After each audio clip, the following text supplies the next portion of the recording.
अस्सलाम वालेकुम प्यारे बच्चों। क्लास 7th सब्जेक्ट कश्मीरी,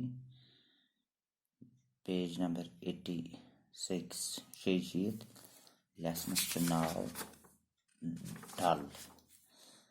यह पोर अमिस लेसन। आज करो एक्सरसाइज।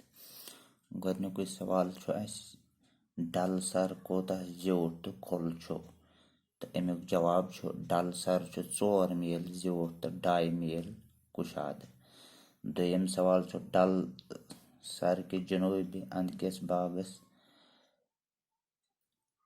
दोयम सवाल डल सर के जनूबी अंद कुस बाग तो कुस वडर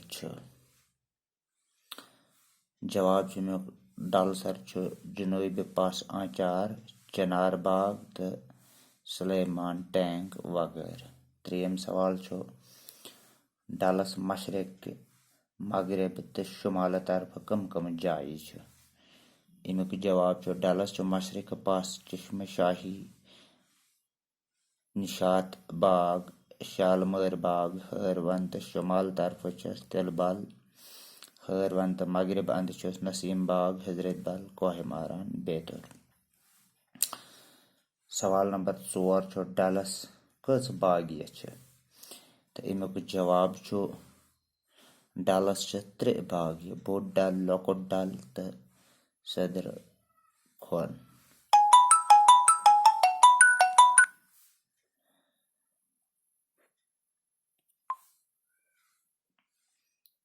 तो सवाल नंबर 5 सदर खोन को ताम फहलत। जवाब सदर खोन कोह मारा या जहार पर्वत किस दामानस ताम फहलत। शेम सवाल डल क्या श्रुकान। अमुक जवाब डलुक वजूद खतरस मज पेमुत। अत मज वरिय वद पे और योर पकन यन वाजन पतलवार बनाने यमन मज वन अंत रुस हुर सपद्योमुत। लुक डल पुरवान तो जमीन बनावान, अत जमीनस पे कब्जा करान। यथ पे डल दह खुद दह श्रुकान।